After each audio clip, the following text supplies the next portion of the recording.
We're getting close to the end of this class. As I said in the last class, I'll say it again in this class. Stephen, he isn't able to come tonight. He's working. He had to do another shift and the same thing. I think Chase has to get up at 2 in the morning or something to go to work, some weird thing. And so he's just going to listen to it. But so for their benefit, I want to share again that next week is the exam. And we are going to have this class at 6:45 next week. And that way we will be able to get out of here earlier. And we should be able to get out of here some earlier tonight, I think, as well. And I know that breaks everybody's heart. But we should be able to get out a little early tonight, I think, as well. But next week, we start at 6:45 and get out real early. Let me tell you what your exam's going to be, okay? Here's what your exam is going to be. You're going to have 21 questions, which is basically going to be matching the title of a law to a definition or to a thought.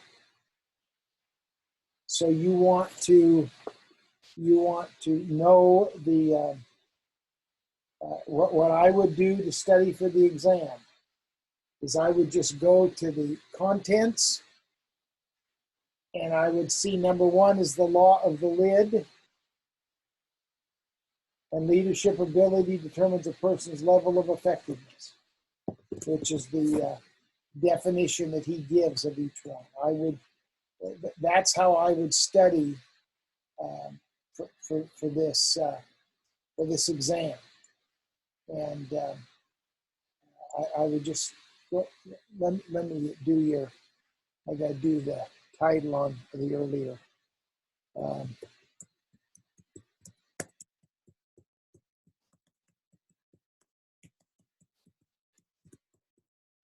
Recording the earlier class. I got that done.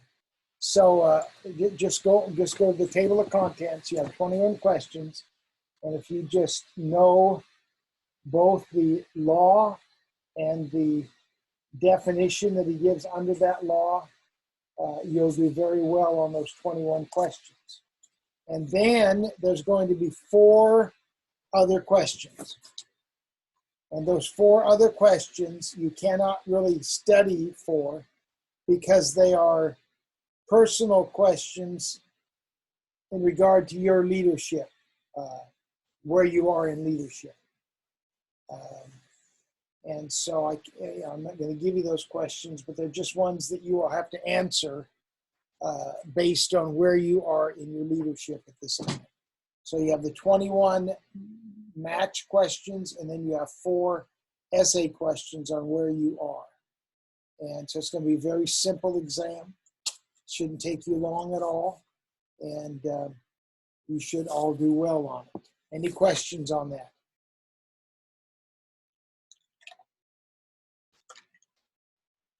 Okay.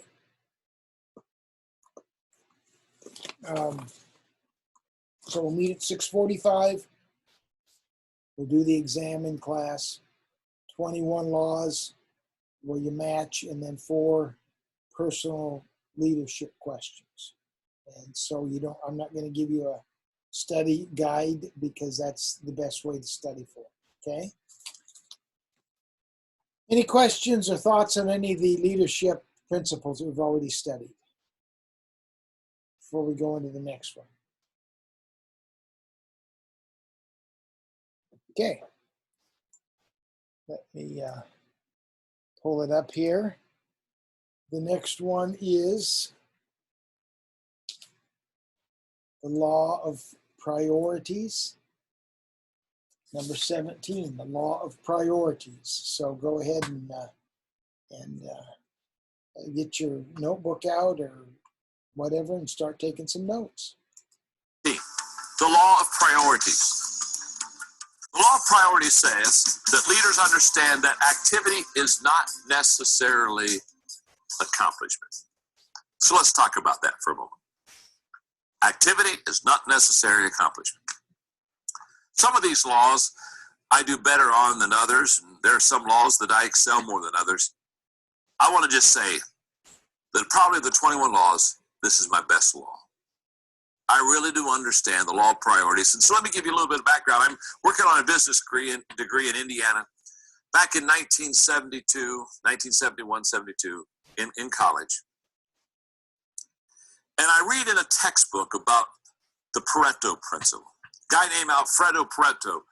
It was the first time that I ever was introduced to what is known sometimes as the 80-20 principle.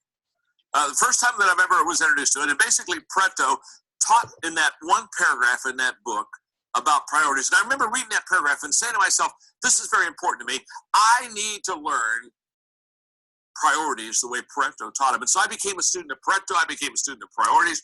And that was, my goodness, that was well over 30 years ago. And I can tell you that when people look at what little things that I've been able to accomplish, and they come and say, how can you accomplish so much? I can always tell them with great integrity, this law right here, the law of priorities, I have worked on and I have excelled in.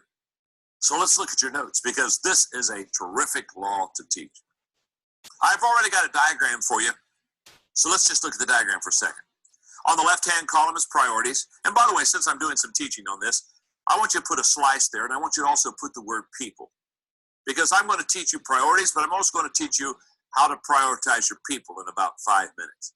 So, but for now, the left-hand column is priorities, and the right-hand column is production, and it pretty well explains itself. Here's what Pareto says. Pareto says that if you have 10 things to do, and you prioritize those 10 things correctly, if you only do 2 of them, but you do the top 2, you're going to get an 80% return on everything you need in your life. It's very obvious. You do 2 things, you go to the production side, 80% return. That's huge. Pareto goes on and says, let's say instead of doing the top 2 things, you do the bottom 8. You ignore the top 2. The most important things you ignore, and you do the bottom 8. Here's what Pareto says. If you do the bottom 8, if you go to the production side, you can see you're only going to have a 20% return. That's why it's sometimes called the 80-20 principle or the 20-80 principle. It's really talking about how to prioritize your life. And Pareto says, if you prioritize your life correctly, if you do just the 2 things out of 10 that you need to do, the most important 2, 80% of everything you want in your business, I can tell you this works in your family. If you prioritize your family time right, 80% of everything you need in your family, it's going to happen if you understand how to work the top 20%. What I have found is most people don't understand the 20-80 principle, and so therefore they don't put the time, energy, and effort in the top 20%, so therefore they don't get the return. Now, this is a great principle, but there are 3 questions, priority questions, that you need to ask yourself, that I need to ask myself, that helps me to establish this top 20%. Question number 1, requirement. I've got to ask myself, what is required of me? In other words, I've got to look at my job. I've got to look at my company, my organization, the one that I work for. There are certain job descriptions. There are certain requirements of the job. And I got to basically say, okay, what do I have to do? Because whatever I have to do, I have to do it. If I don't do those, I'm fired. So it's got to be a priority. True? So I got to ask what's required of me. The second word is return. I've got to look at all the things I do, and I have to ask myself this question: what gives me the greatest return? The third word is reward. I have to ask myself the question, what gives me the greatest reward? Now, those 3 questions I have found to be huge in understanding the 20-80 principle. But Alfredo Pareto says that if you prioritize your life correctly and you do the top 20%, you get an 80% return. And on that top 20%, I have to have those 3 R's. What's required of me? What gives me the highest return? Or what gives me the greatest reward? See, I've got to ask the requirement question, because if I don't do that, well, then I'm out of a job. I've got to ask the return job question, because if I don't do that well, I'm not going to produce. And I've got to ask the reward job, because if I don't like what I'm doing and I continually do it, It's only a matter of time till I'll quit. Requirement, return, reward. Let me illustrate it. I only have 4 things that I have to do. In fact, when I tell people I only have 4 priorities, they look at me, they just kind of look at me and say, what do you mean you only do 4 things? What I mean is I only do 4 things. They said, well, no, I mean, don't you do other things? No, read my lips. Now, the reason I only do 4 things is a lot of reasons. One is I understand priorities. Number 2 is I'm kind of worthless in most things in life. It's just a gift, so it's not yours, so don't worry about it. Okay. But worthless I am. But the 4 things I do very well. And my whole team understands this. And they do everything around me so that I can stay focused on these 4 areas, because these 4 areas bring a huge return to me and to my companies that I have. So let me give you the 4 things. I'm only giving you these 4, not because these are going to be your 4, because they're not going to be.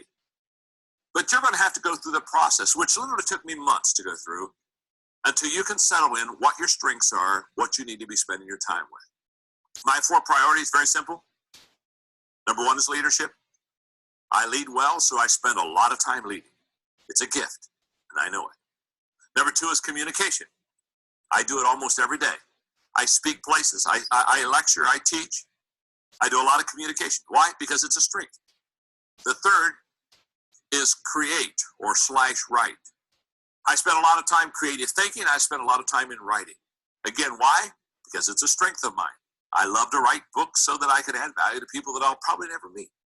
And the 4th area is in networking or relationships. Now, those are the 4 things I do. I either lead, communicate, create, or relate with other people. Those are the 4 things. I don't do anything else. You say, John, why don't you do anything else? Because I'm not any good at anything else. You've got to play to your strengths, not to your weaknesses. It's very important for you to understand. Listen to me carefully. People don't pay for average. They haven't paid for average in your life. They're not going to pay for average in my life. People don't pay for average. So quit trying to be average. Find out what you do well. Stay to your strengths, because that's the ace. That's what's going to bring you home. Now, these 4 areas, these are the 4 areas I stay in. I don't do anything else. Now, I have to have a lot of things done, so I have players around me that they complete me, and they do things for me that are huge on the team, that are vitally important. Now, I'm not saying these are the only 4 important things. I'm just saying, for me, these are the 4 things that I do, and these are my 4 top priorities. These give me the greatest return. These give me the greatest reward. You see, what Pareto is teaching you and me are the following lessons. He's teaching us, first of all, it's not how hard you work, it's how smart you work.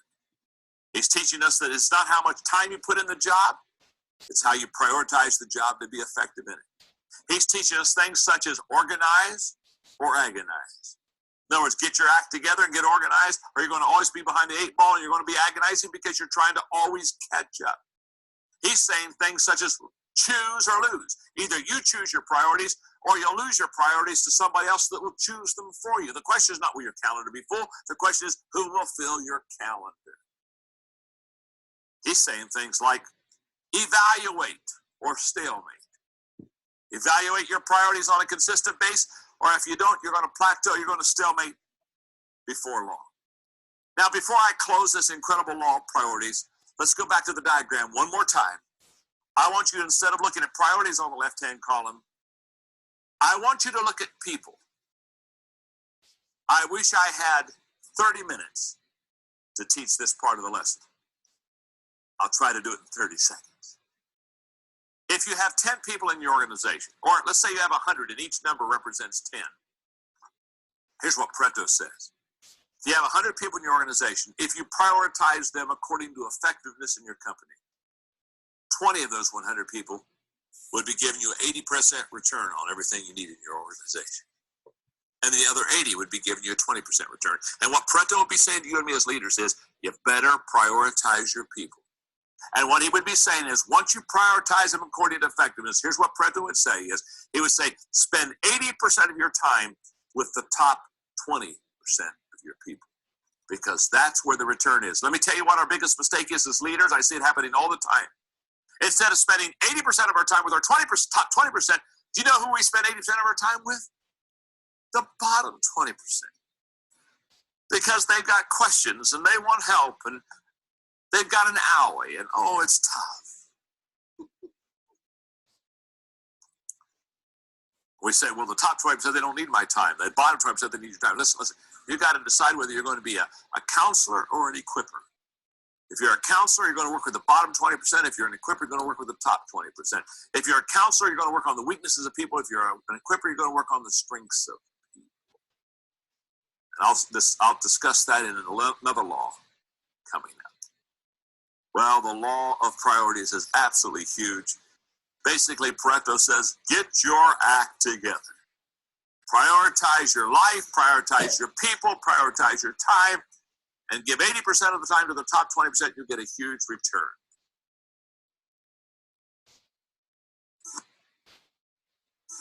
Okay, so let's talk about it. Thoughts. What struck you in this one? And how? Makes sense, doesn't it?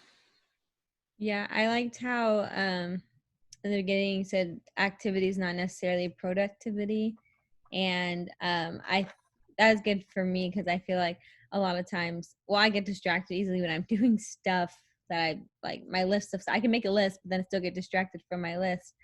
But just because I'm doing stuff doesn't mean that I'm doing the right stuff. So that's Very good. True.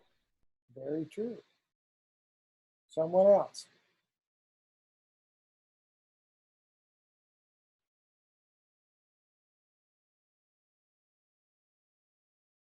Anyone else? I cannot emphasize enough the fact that the way that most spiritual leaders, most pastors, tend to spend 80% of their time with the bottom 80%. When you need to be spending 80% of your time with the top 20% of your people, developing them to minister to the bottom 80%. If you're constantly with that bottom 80%, you're spinning your wheels. The Pareto principle says also, 20% of the people in your church give 80% of the money. 20% of the people do 80% of the work. So therefore, we ought to be spending more time with that 20%. I mean, it just makes sense. Anyone else? Okay, the law of sacrifice. Law number 18 is the law of sacrifice. And the law of sacrifice says a leader must give up to go up. In fact, I can remember several years ago now doing a leadership lesson entitled, You Have to Give Up to Go Up.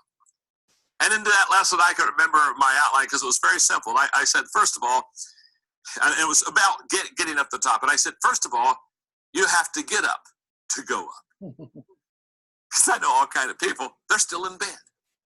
You know what I mean? They're still in bed. They haven't realized, you probably ought to get out of bed before you can be successful. You got to get up to go up. That's step number one, get out of bed.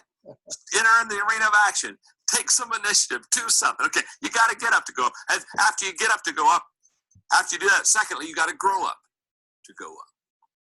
You got to grow up. I know people have never matured. They're still talking about the same thing, doing the same thing. They've never developed like this. So if you want to get to the top, you don't have to get up to go up. You got to grow up to go up. And then in the tape, I remember I talked thirdly in the leadership lesson about, you got to give up to go up. And that's what we're going to talk about in just a moment. And then the last thing I said is you need to gather up to grow up. You need to get your team together.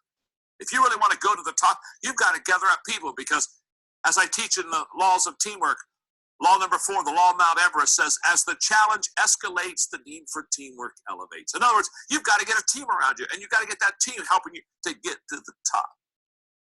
So let's talk about the law of sacrifice. A few years ago, there was a tragedy at Mount Everest where a couple of guides got into a storm with a few of their people, and there were a few deaths. And I can remember a 60-minute interview that I watched. It's a very interesting interview because they were talking to one of the guides who, of course, lived, and and they were talking about the tragedy. I think it was Mike Wallace, if I'm not mistaken, in that interview, and he asked a couple of questions that especially arrested my attention. He asked, one of the questions he asked was, why do you risk your life to take people to the top? And I remember the guide said, well, it's because that's my job. My job is to take people to the top. That's why they call me a guide.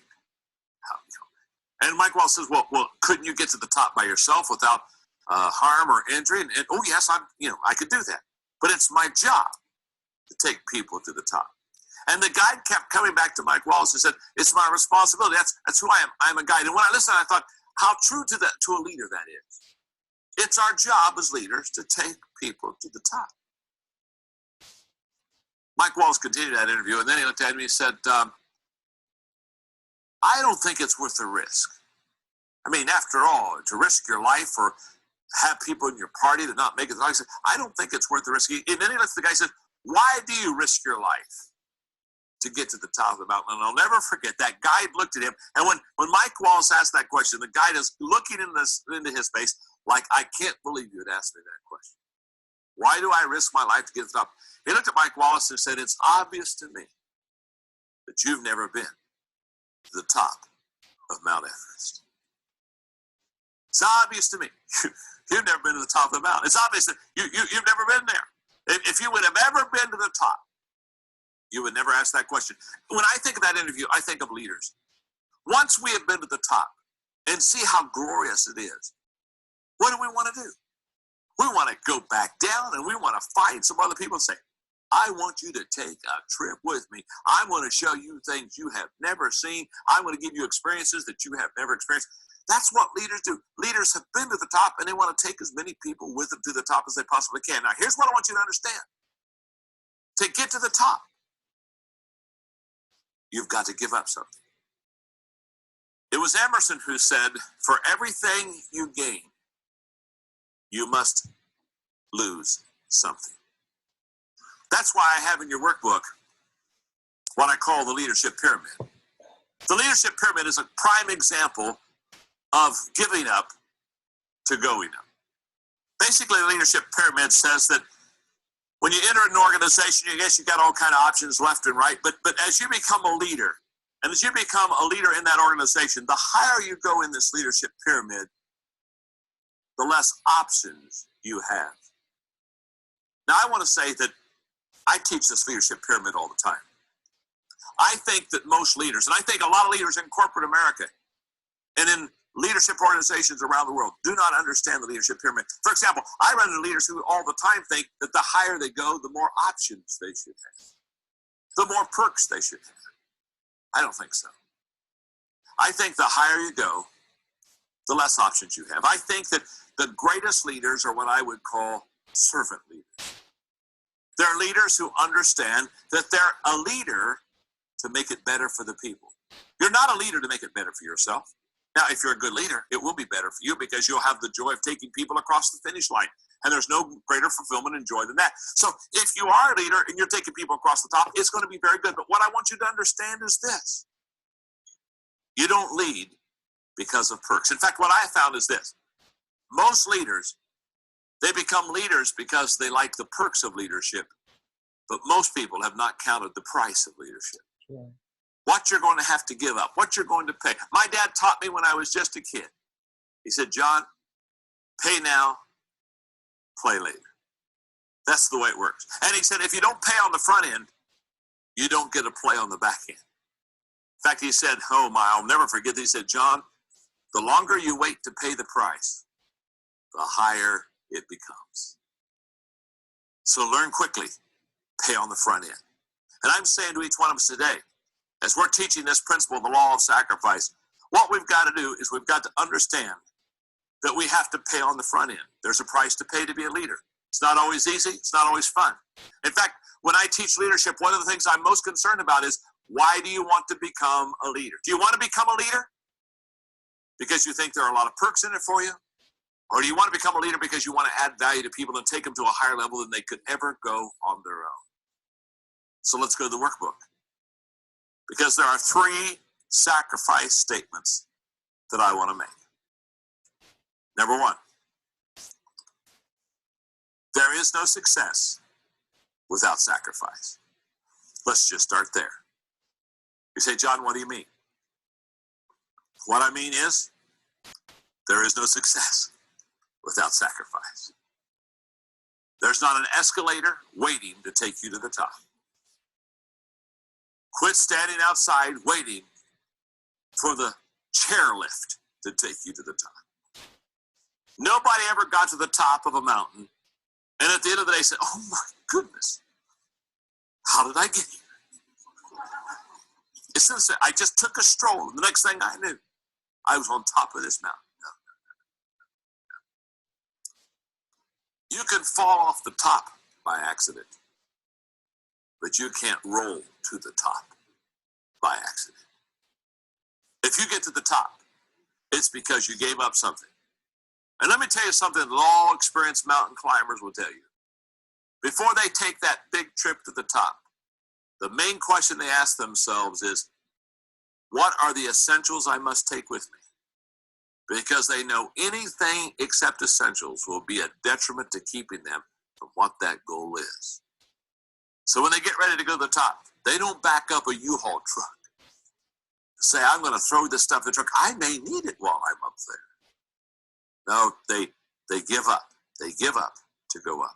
So there is no success without sacrifice. Number two, the higher the level of leadership, the greater the sacrifice. That's a fact. The higher you go in your leadership, the more you'll give up. I remember thinking when I started off in my career, in my business to go to success, I remember thinking in the very beginning, boy, I was willing to do anything to get to the top. Of course it was. I didn't have to give up anything. Hey, when you have no money, it's not hard to give it up.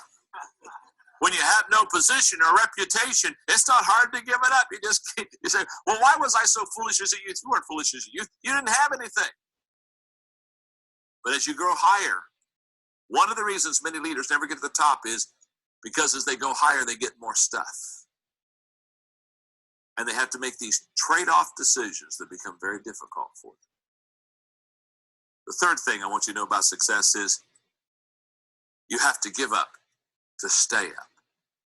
You don't only have to give up to go up. Once you get on top, you have to give it up. The reason most sports teams can do consecutive world championships is because after they win their first world championship, all the players go on the chicken banquet tour.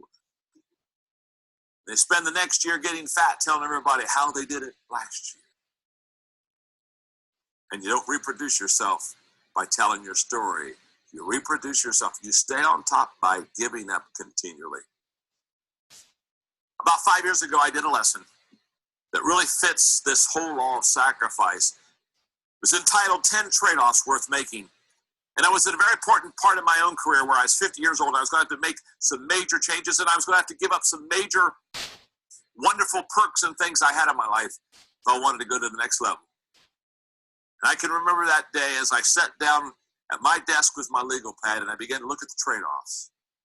Trade-offs such as I was willing to give up affirmation. People tell me what a good job I was doing for accomplishment to get to a next level. I was willing to give up financial gain for future potential. I was willing to give up immediate pleasure for personal growth. I was willing to give up the quantity of life for quality of life. I was willing to give up security for significance. I was willing to give up acceptance for excellence. I was willing to give up addition for multiplication. I began to work through all these things I was willing to give up. And I can remember making the conscious decision to keep on going. But I also remember, as I looked at that list, I realized that the higher you go, the price gets higher. That's why many people get about 2/3 of the way up and never climb any higher. Then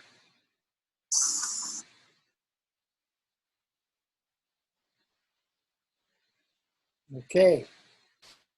The law of sacrifice. A leader must give up to go up. Any questions? Any thoughts? Anything really connect with you on this?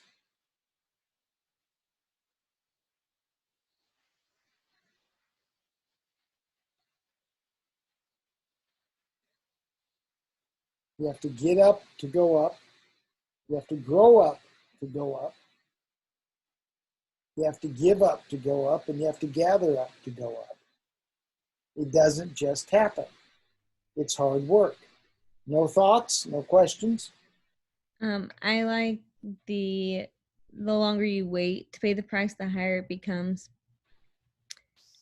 Just in general, I think the longer you wait to do something, whether it's a certain conversation or, having that or giving up something, just whatever it is, I definitely see how that's true.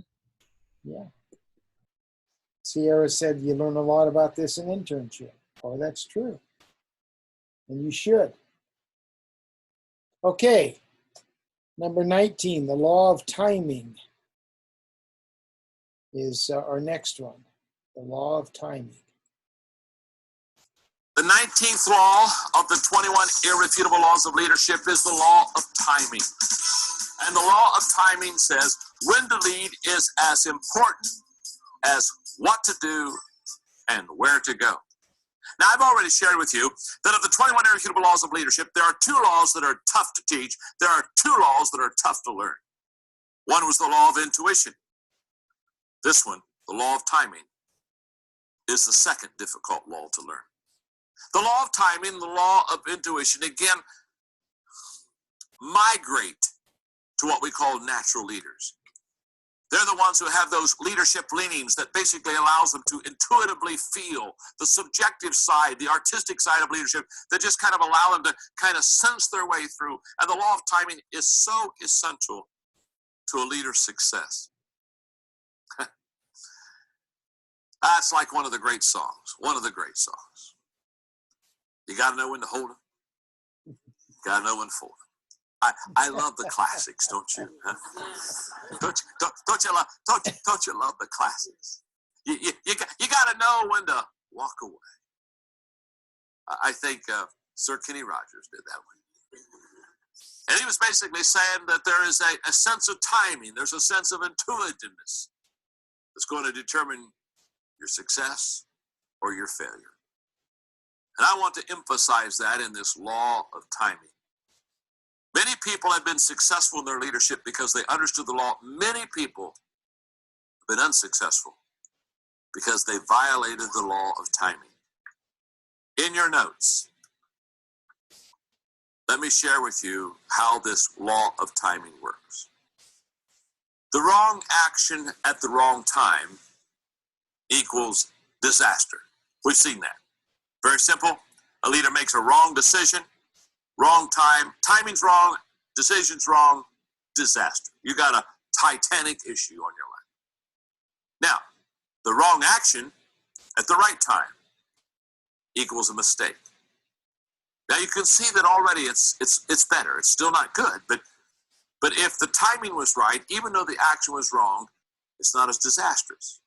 Now, the right action at the wrong time equals resistance. People are resistant. Even if it's the right thing to do, if your timing is wrong, you'll find that they're not accepting. You'll find that they're resisting you. Does that make sense? Finally, and this is where you all want to land because this is basically the law of timing. The law of timing is number 4. The right action at the right time equals success. And a classic example in history, in presidential history, of the law of timing is Jimmy Carter. When Jimmy Carter became president, he became president because the country was tired of Washington insiders. Think about it. Watergate, Nixon, Gerald Ford, who pardoned him. Basically, America was saying, we're tired of the Washington insiders. We need somebody that doesn't live in Washington, doesn't go to Washington. Here came Jimmy Carter, the peanut farmer from Georgia. Remember, he had his coat over his shoulder and, hi, my name is Jimmy Carter. And we just kind of looked at him and we said, he's the guy I'm going to vote for. Because he doesn't go to Washington. He doesn't look like Washington. He doesn't talk like Washington. We need Jimmy Carter in there. And he literally was elected president because of the law of timing.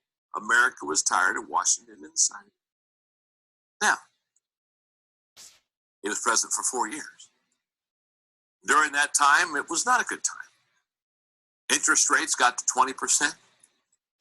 Remember the hostages? Oh, the hostages. Iran took our people hostage, and we didn't get them out. When we tried to get them out, our helicopters crashed, and it just seemed like we were just bungling everything.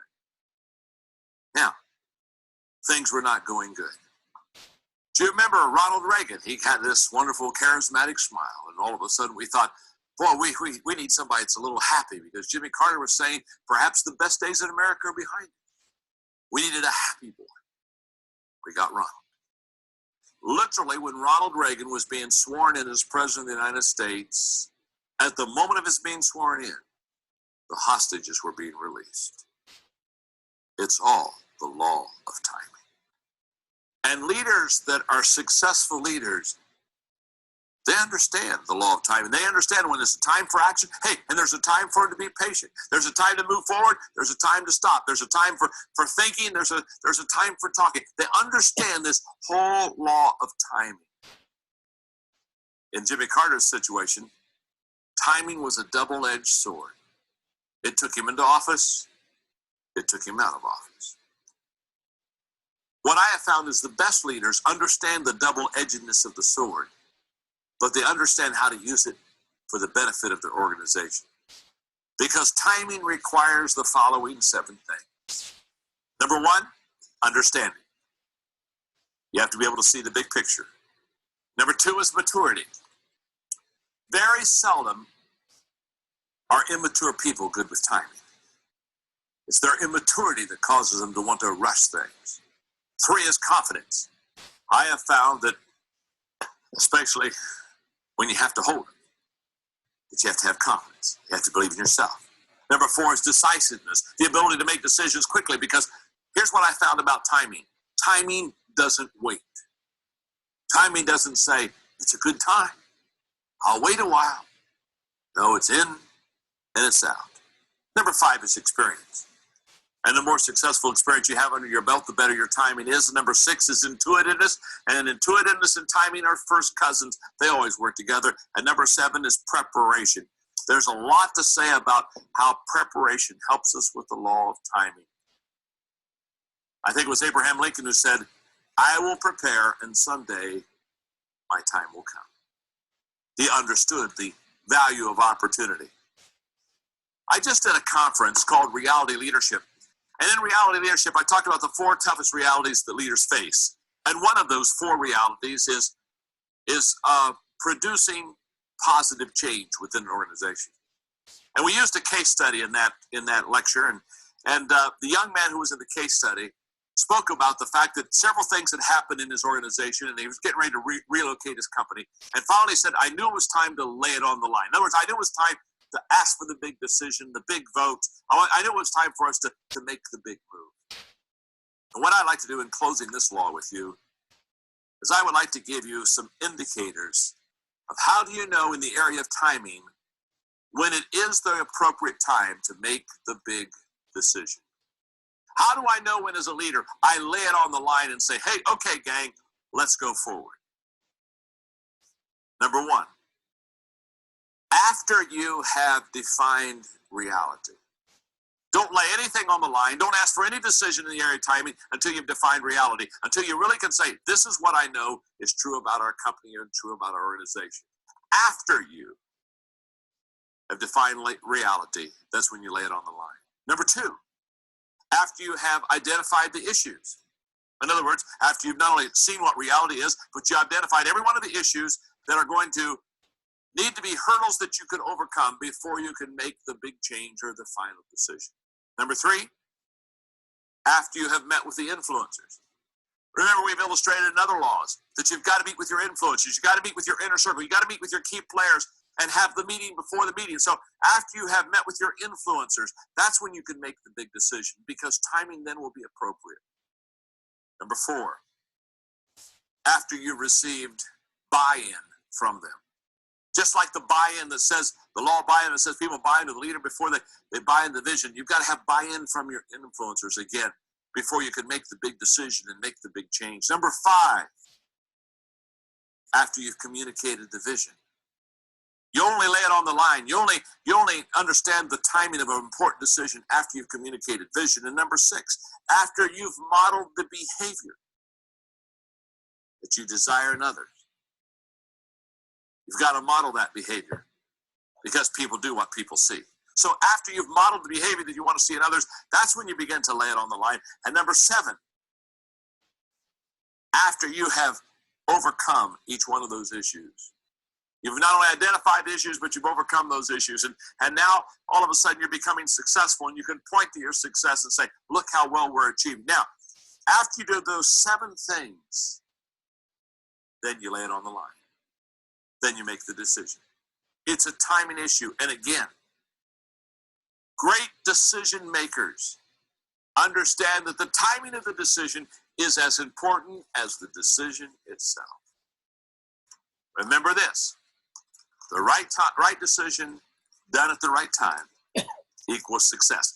That's what the law of timing is all about. Knowing how to maximize your profits and knowing when to cut your losses.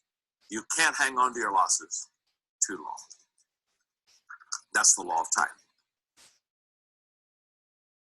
Okay. Now this is very important. Listen carefully. What he started with. Wrong action at the wrong time equals disaster. Wrong action at the right time equals a mistake. Right action at the wrong time equals resistance. But right action at the right time equals success. I mean, if you got nothing else out of these laws, that's worth the money you paid right there. And it's a skill learning how to operate correctly and the law of timing. Any questions, any comments?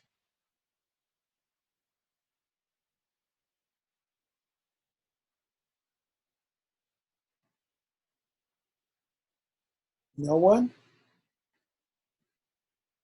Have you ever seen somebody make a right action, but it was at the wrong time?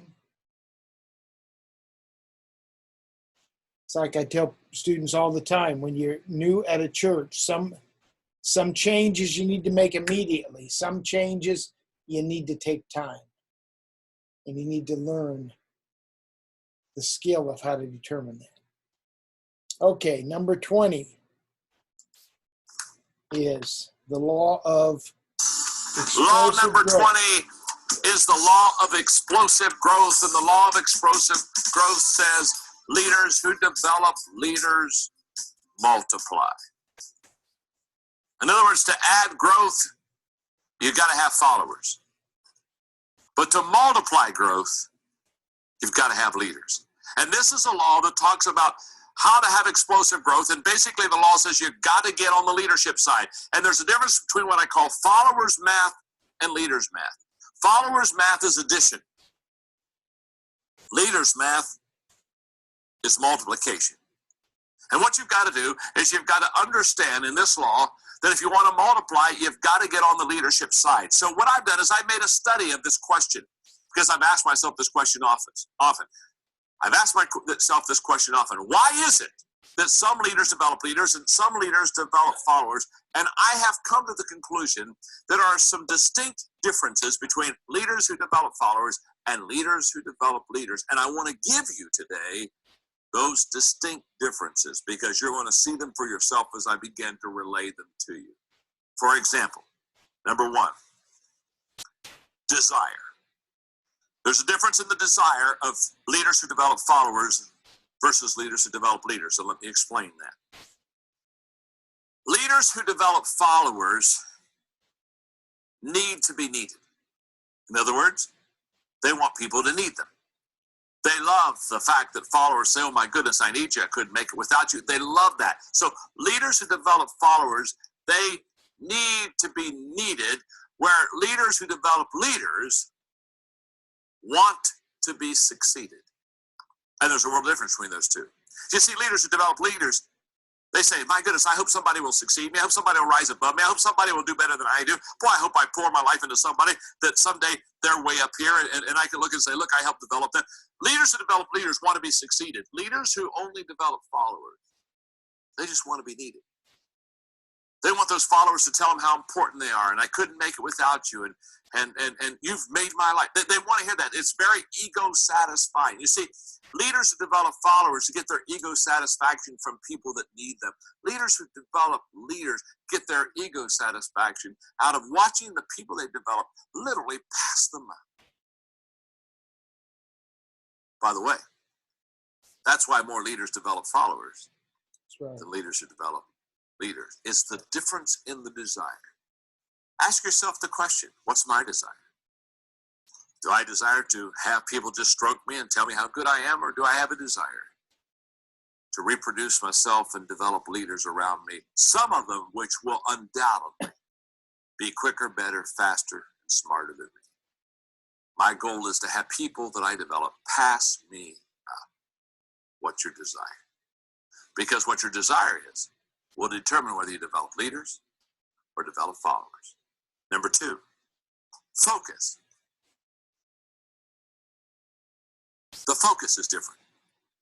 Let me explain.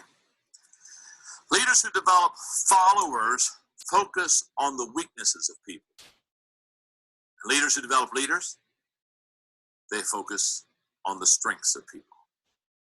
Major difference. You see, if you and I focus on the weaknesses of people, we'll work with people in a sense of counseling. And if we work on the strengths of people, we'll work with people in the area of equipping. And let me just say something about working on weaknesses versus working on strengths, because this is a fact. I've said in a previous law, people don't pay for average. When I work on my weaknesses, or when you work on your weaknesses, let's say from a 1 to 10, I'm a 2 at something, which is very weak. And I say, oh my goodness, I'm going to really work on this. Can I tell you something? If I can go from a 2 to maybe a 3. Perhaps if I really work hard, spend a lot of time and energy, maybe I can get to a 4. Can I tell you something? If I work hard, I go from a 2 to a 4. The good news is I made progress. The bad news is nobody will pay for it, because people don't pay for average. You don't pay for average. I don't pay for average. Think about it. When's the last time you went into your house and you looked at your wife and said, hey, babe, let's go out to an average restaurant?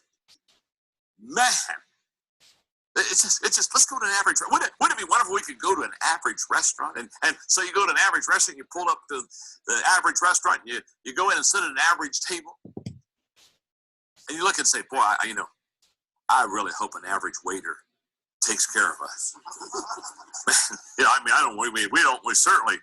don't want a good waiter. I mean, wouldn't it be wonderful if we got a waiter that forgot to look at us once in a while and didn't come around and refill the drink? Wouldn't it be wonderful if we just had a waiter that messed up the order? Not both orders, but one of the orders, just average. You know what I'm saying? We don't want to mess up both orders. Wouldn't it be? An average meal at an average restaurant with an average waiter. I mean, it can't get any more average than. And once you're done with that, you say, wasn't that fun?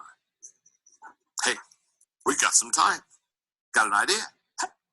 Let's go to an average movie. Let's go to an average movie. Let's see, honey, is there any movie that none of our friends have been talking about? You know what I mean? Because what, you go to an average movie, you always have plenty of seats. Oh, I love that. I love that. And after we've gone to an average movie, we can go home, we can look at each other and say, hadn't it been wonderful? We spent together an average evening together in an average restaurant with an average waiter, with average food, and an average movie. Oh, what a wonderful average day. I love life. Boy, I hope tomorrow I can just do some more average thing. People don't pay for average. The question I have is, why do so many people like it? Why do you like it? Why do you want to be average? Don't work on your weaknesses, because if you work on your weaknesses, I promise you, you'll just be average. Let's say from a 1 to a 10, let's say you're a 6 at something, and you work at a 6, and you go up to 7 to an 8. Now all of a sudden, you're up there at 8. Now, can I tell you something? When you get to be an 8 or a 9, people pay to hear you. People pay to see you. People pay to listen to you. People pay to talk to you. People pay to find out what you're thinking. You see, you got to play to your strengths. Don't play to your weaknesses. I know. Our whole culture has said, work on your weaknesses. Our whole culture is wrong. Don't work on your weaknesses. They taught us that if you got an A in math and a C in English, you worked on English. You're always going to be bad in English.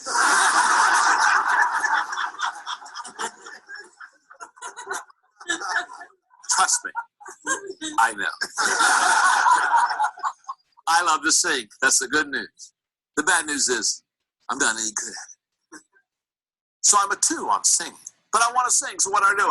I get a music teacher, and I take vocal lessons. I take sight reading, and I spend 3 or 4 years. Can I tell you something? What I've done 3 or 4 years from now, I don't know. Okay, so I was a 2, maybe now I'm a 3. Here's what I know. None of you in this room, none of you, not even my mother, is going to say, hey, I'd love to pay to hear John sing. No. You'll pay to shut me up. Not to hear me sing. You see, leaders who develop leaders, they're equippers. They look for the strengths in their people and they work on them. Leaders who develop followers, they work on weaknesses and never get a return on the weaknesses of their people and wonder why their company is not successful. Number 3, priorities. You see, the priorities of leaders who develop followers and leaders who develop leaders are different. Let me explain to you what I mean by that. Leaders who develop followers devote attention to the bottom 20%. We've already studied the Pareto principle. And leaders who develop leaders, they devote attention to the top 20%. A world of difference. Number 4 is abilities. Leaders who develop followers are good leaders. But leaders who develop leaders are great leaders. Goes back to the law of respect, remember? Goes back to the law of magnetism. Sure it does. They're cousins, remember? If you're a 4 as a leader, you're only going to attract 3s. The quality of person that you're going to have in your organization is going to be any high. So leaders who develop followers are good leaders because perhaps that's all they can attract. But leaders who develop leaders, they're great leaders. They're going after their 7s, 8s, and 9s. Number 5, attitude. There's a difference in attitude. See, leaders who develop followers lift up themselves. They love to hear their people lift them up. But leaders who develop leaders lift others. They lift up others. Number 6 is in the area of time. Leaders who develop followers spend time with people. Leaders who develop leaders invest time with people. World difference between those two. Number 7 is expectations. Leaders who develop followers ask for little commitment. Leaders who develop leaders ask for much commitment. That's a fact. Number 8, there's even a difference in leadership. Leaders who develop followers lead everyone the same, but leaders who develop leaders lead everybody differently because they realize that not all people are motivated by the same thing and have the same values. So they understand that you lead people according to who they are, not according to one similar plan for everybody. And finally, the 9th difference between leaders who develop followers and leaders who develop leaders is this one: impact. Leaders who develop followers impact this generation. Leaders who develop leaders, they impact the next generation. The 20th. Okay, very interesting. Any thoughts, any questions? Anyone?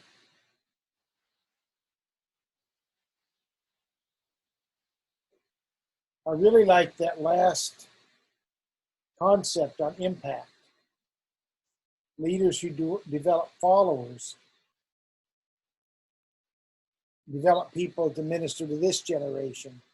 Leaders who develop leaders develop people to minister to the next generation. That's a powerful statement, a powerful thought. The law of explosive growth. Any questions, any thoughts? Good stuff. Powerful stuff. Okay, the law of legacy. Law of leadership and the final law. Somebody asked me one time, said, John, why did you write the 21 irrefutable laws of leadership? I said, because there are 21 irrefutable laws of leadership. If there had been 22, I would have written the 22 irrefutable laws of leadership. There's 21. And the last one is the law of legacy. And the law of legacy says a leader's lasting value is measured by succession. In fact, Max Dupree, who wrote a great book called Leadership is an Art, said succession is one of the key responsibilities of leadership. I'm often reminded when I think of the law of legacy of the relay race. I had a coach one time of a very successful track team tell me that when you're doing the relay race, you have 4 runners.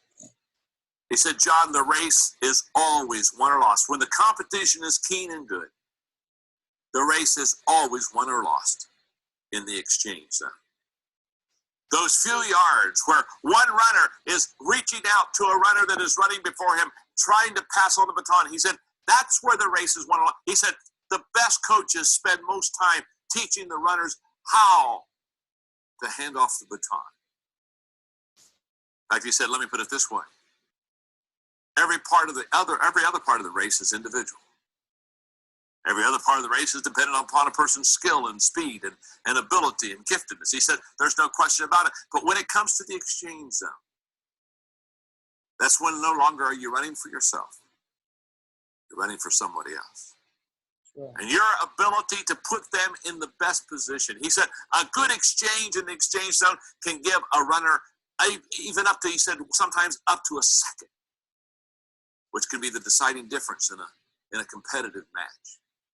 He said, John, teaching the runners how to go from one to the other, how to hand out that baton, he said, is absolutely essential. The law of legacy, the law of succession says that you and I need to know how to hand off the baton well to other leaders so that our work, our business, our company, our organization can live way beyond ourselves.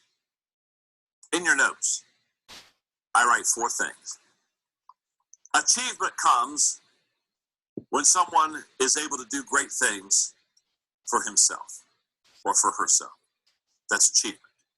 Success comes when he or she empowers followers to do great things with them. Significant comes when he develops leaders to do great things for him. But legacy comes when he raises his organization to do great things without him. What we're talking about now is leaving a legacy.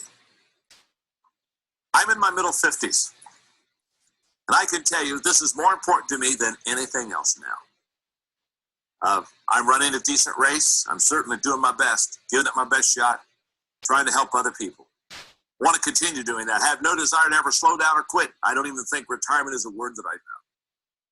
But here's what I do know. I'm much more concerned about passing the baton off than I ever had before. I'm spending a lot of time with young leaders. In fact, I love to be around young leaders. I have a Catalyst conference every year in Atlanta that is for leaders under 40. There'll be between 3,000 and 4,000 young leaders here this year. And it's a great time of excitement as I share leadership principles out of my life. And I'm going to talk to them about if they could spend this year I'm going to talk about if they could spend one evening with me, here are the things that I would share with a young leader. Just words of wisdom and advice. Because I really want to pass the baton off well to someone else.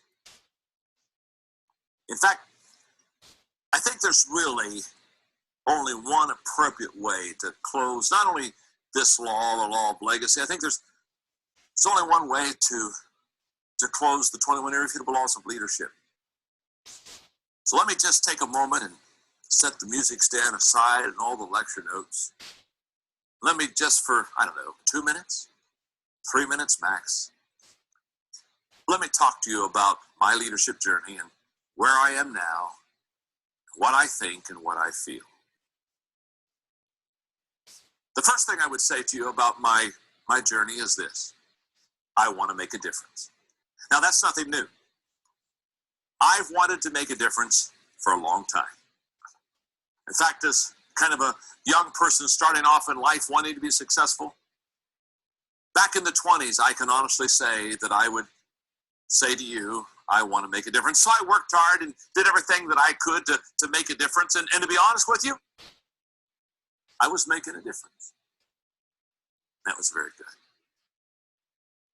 But then I went in my 30s, and one day I realized that although I was making a difference, I wasn't hitting full stride at all.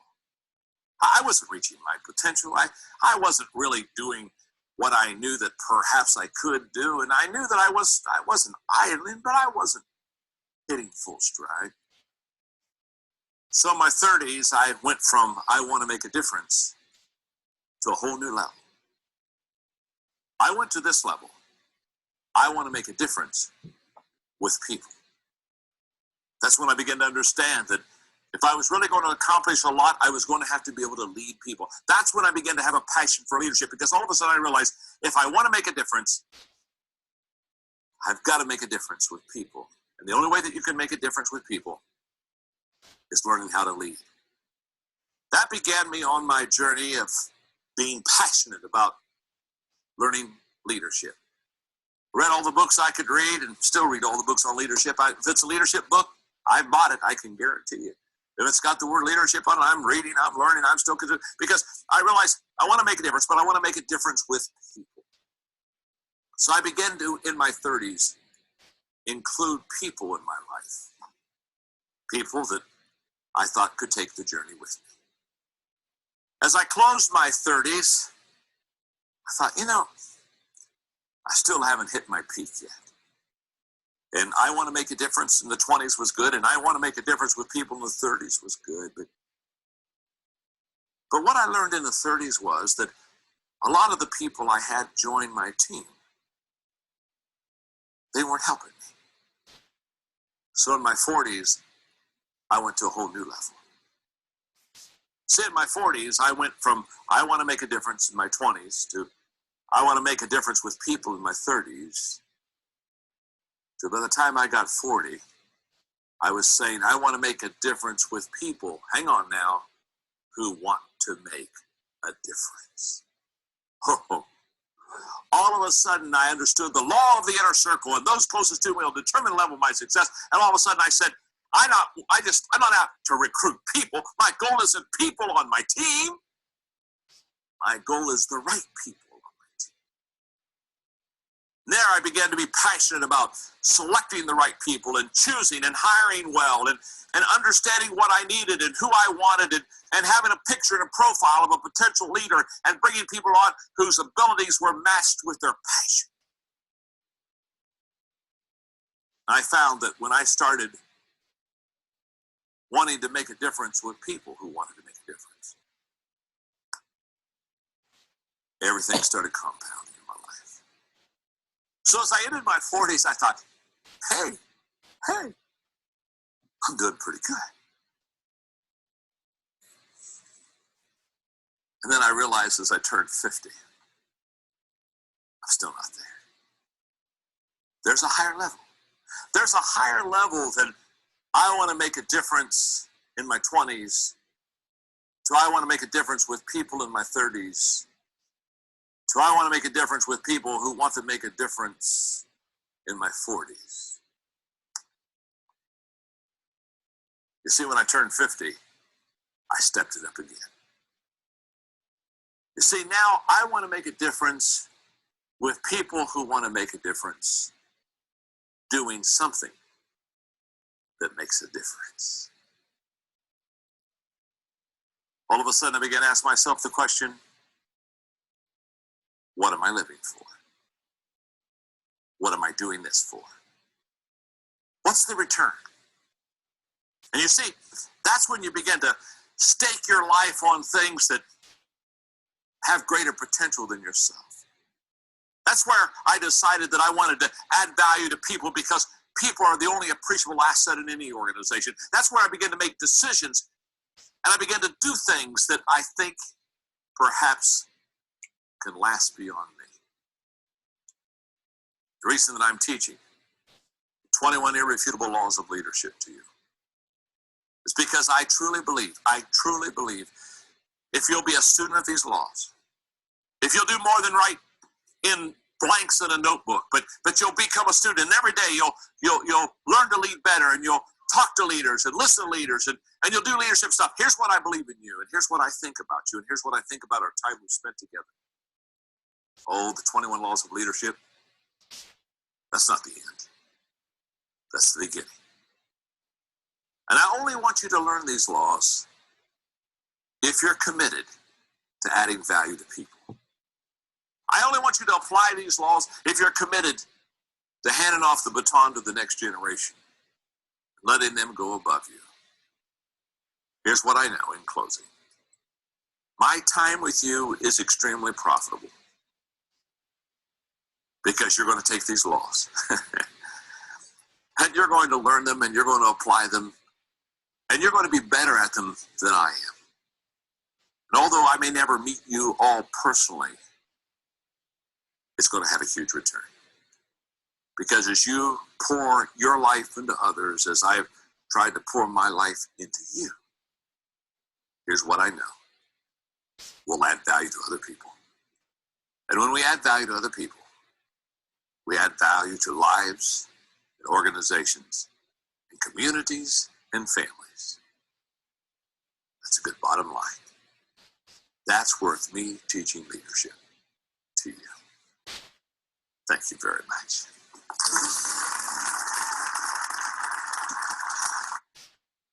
Okay.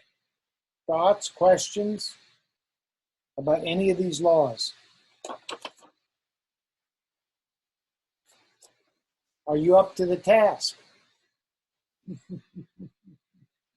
That's the question. Are you up to the task? And a powerful, powerful book, powerful teaching. Some principles there that can transform your leadership into one being very effective for God and for the kingdom as you build other people.